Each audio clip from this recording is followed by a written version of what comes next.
Vous retrouverez dans votre interface d'administration la notion de marge commerciale en allant sur Article, marge commerciale. Étant commerçant, il est important de connaître son taux de marge et son taux de marque. Cette page calcule cela pour vous automatiquement. Les données affichées dans le tableau ci-dessous sont regroupées par déclinaison d'articles et sont issues des commandes. Nous allons voir deux définitions importantes. Tout d'abord, le taux de marge. Le taux de marge se calcule en divisant la marge commerciale par le coût d'achat hors taxe des marchandises vendues. Le taux de marque. Le taux de marque d'un produit se calcule en divisant la marge commerciale par le prix de vente hors taxe. Pour les deux taux, pour obtenir un pourcentage, il faut multiplier le résultat par 100. Vous pouvez sélectionner un article avec une plage de temps déterminée ou bien faire un tri par des taux de marge définis. Ensuite, cliquez sur le V vert. Ici, j'ai sélectionné la planche de surf bleue et j'ai donc un montant qui est le prix de vente total, le total du prix d'achat, la marge, le taux de marge et le taux de marque.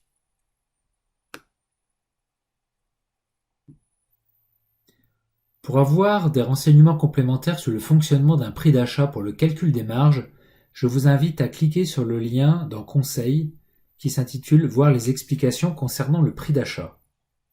Vous avez une fenêtre qui apparaît avec quelques explications.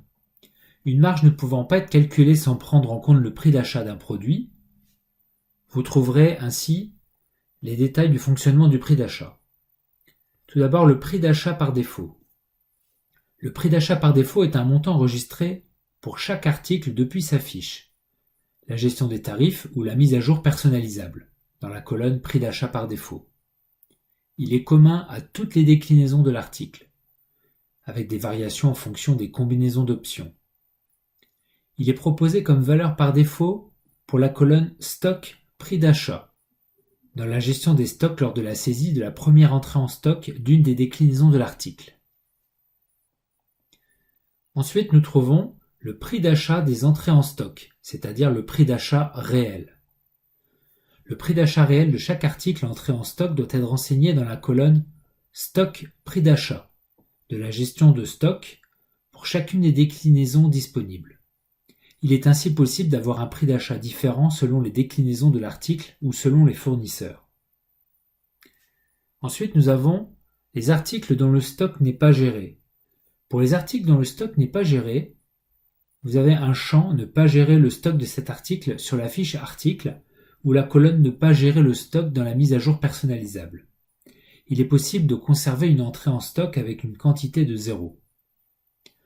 Le prix d'achat est ainsi conservé et enregistré au fil des commandes même s'il n'y a pas de décompte de stock.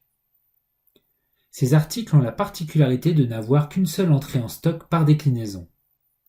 Les valeurs des colonnes stock quantité et stock date d'entrée en stock ne sont pas prises en compte. Logiquement, il est par conséquent impossible d'enregistrer plusieurs fournisseurs pour ces articles. Enfin, il nous reste la notion de marge commerciale. À chaque commande, le prix de vente à l'instant T ainsi que le prix d'achat réel des entrées dans le stock et déduits seront enregistrés. Si la quantité commandée nécessite de déduire le stock de plusieurs entrées distinctes ayant des prix d'achat différents, c'est la moyenne pondérée qui sera enregistrée. La marge commerciale, qui est affichée sous forme de graphique sur la page d'accueil ou sur la page article marge commerciale, correspond donc au total des prix de vente duquel est soustrait le total des prix d'achat. Pour que le prix d'achat soit enregistré dans les commandes, le paramètre du stock décompté les ventes du stock doit être à true.